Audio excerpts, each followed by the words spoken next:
Hello, my name is River, and I'm a Good Omens fan and fiber art enthusiast, among other things.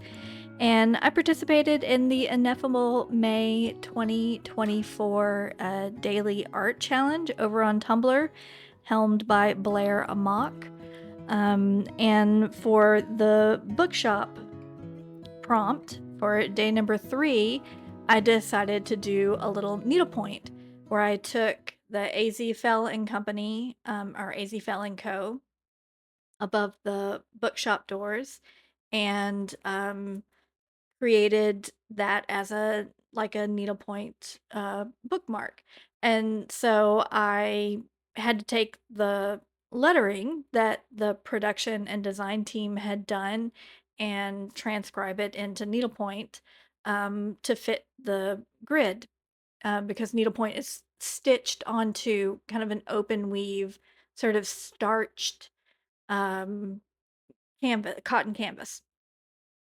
And I did that just directly right on the canvas with a pencil, like, I didn't do any sort of preparation or chart it out on graph paper or anything, and I did that. I took the picture of it, posed with my, lovely assistant, writer, who is my cat, and posted it on Tumblr, and then I stitched it, got all the way to the end, the very final background stitch, looked down at it, and realized I had made 2 mistakes.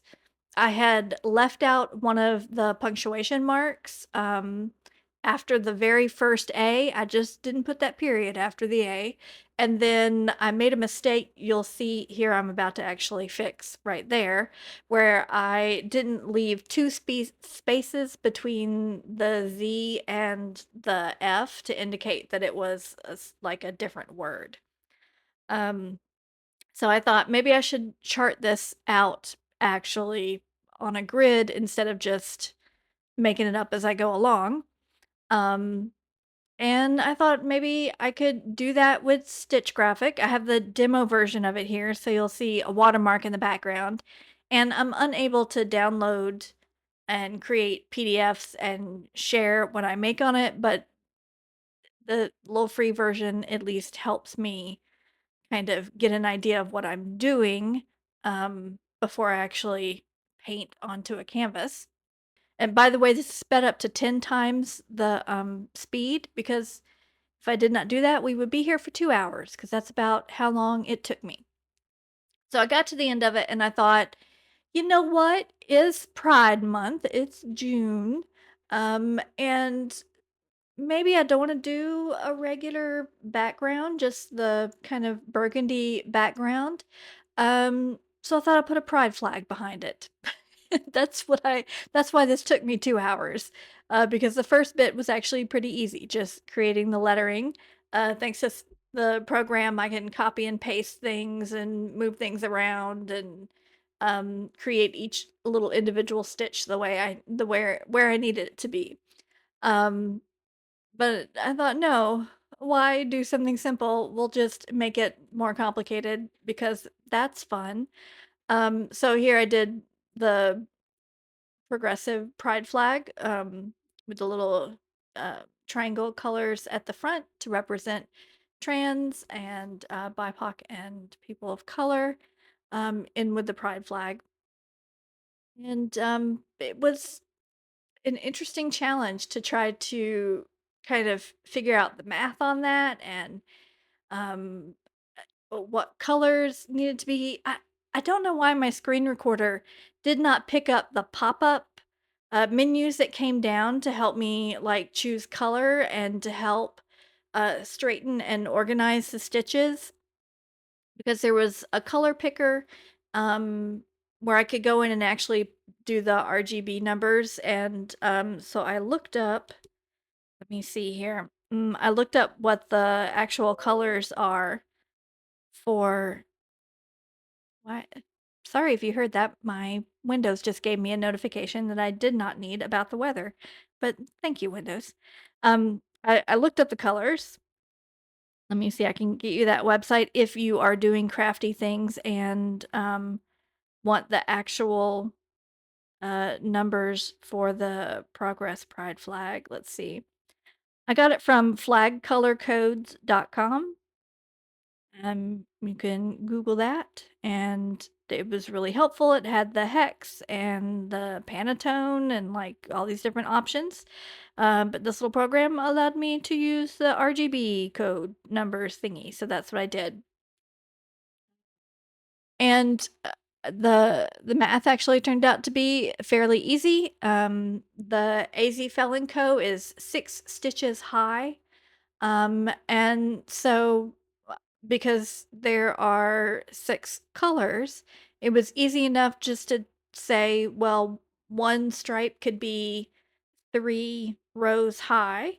And then we'll have 2 colors up top, 2 colors in between the letters, and then 2 colors along the bottom. I did not anticipate, though, putting yellow stitches in between gold letters would make it so hard to see the letters. When it's stitched, I think it's be fine because I'm going to use metallic floss to like really make the letters shine and sparkle. Again, pride, and also because they're painted in gold on the bookshop itself. Um, so I tried to turn the letters a little bit darker here, but I don't know why. For some reason, the program decided that this was the appropriate time to not allow me to change the color of an already established stitch. Like previously, I could copy and paste stitches however I needed to, or I could just click on to select stitches and then go into the color picker and change that. But I don't know why, about halfway through it decided it was not gonna do that anymore. So things are a little muddy with the lettering, but I'll be there was just enough of a color difference for me to be able to see it when I go back to reference this, to paint the canvas itself, which you may film that if you're watching this. Um, and you are interested in seeing the process of how I paint a needlepoint canvas, let me know. I'm always happy to share that sort of information. Um, so yeah, here's me trying to figure out how to get all these little stitches in between here. Instead of just being able to put a bunch of stitches on there and change color and whatnot. I think I was getting pretty tired at this point. I had started it in the evening after work and after dinner, and I thought, well, I'll just get on here and throw some letters on there and then go to bed, and ended up spending 2 hours on it instead. So my brain started to slowly melt. And at this point, it was getting pretty melty. But I pushed through and I was able to make it. And then you can see here in the green, it's a lot easier to see where the lettering kind of shows up. So, but yeah.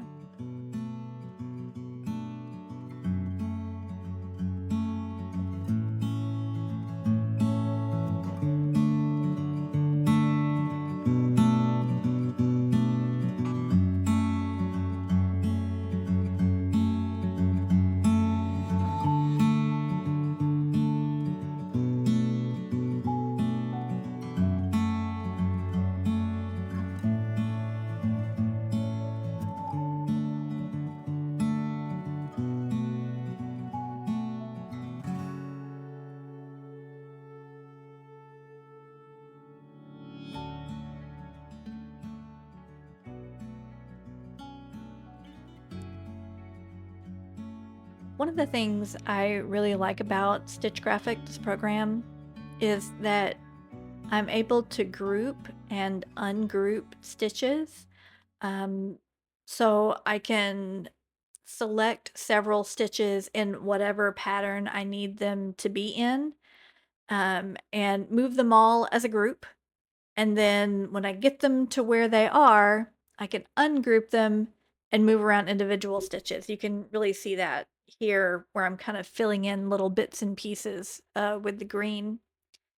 And it also makes it really easy to create those big stripes. Um, you'll see that here in a minute when it moves down to the next color. You'll see I can create a line and copy paste and then copy a whole bunch of stitches all at once and paste.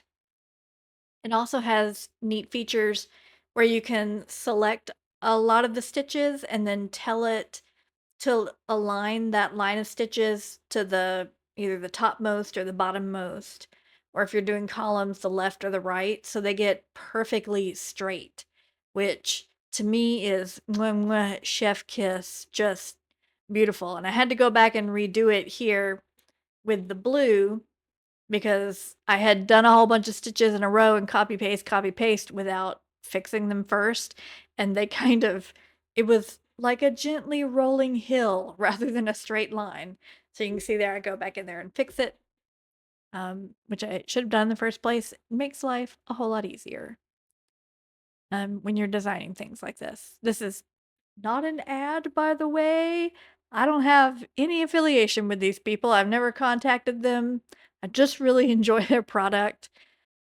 That it's a good program for needlepoint specifically. It's hard to find needlepoint specific design things. There's a lot of cross stitch, which is great. I know cross stitch is really popular. I haven't done a whole lot of it. I don't really know enough to talk about it, to be honest, but it like functions a little bit differently than needlepoint. Like the functional aspect of stitching it is a little different. So, um, design products or assistants, charts and things or whatever, they work a little differently. Um, needlepoint's kind of like a cross between cross stitch and embroidery, the way it's used. I'm charting out here just the very basic stitch of needlepoint, but you can actually get very elaborate and create a lot of texture. A lot of embroidery like things can happen on needlepoint, which is what I love. You can make it very 3D and do all sorts of fun stuff with it. So I like it. Anyway, here's the end product. You can see the chart here. It's 18 stitches tall, 93 stitches long, with that flag behind it. So I'm gonna be stitching it on an 18 point canvas, which means there are 18 stitches to the inch. So it'll be an inch tall, and I can't do that math in my head. Hold on a second, I'm gonna pause this recording. Okay, I have returned from calculator world right about 5 inches long. So it should make a nice little bookmark for whatever I happen to be reading. Maybe Good Omens. Anyway, thanks for watching, making it all the way through to the end. Oh, the music that I used on here I got from Pixabay. You don't have to credit it, but I'm gonna do it anyway. It's from an artist called Olexy, Olexy. Some good stuff. And yeah, I will maybe be back with a video on how I paint this or stitch it. Anyway, happy Pride, y'all. See you around Tumblr. Bye.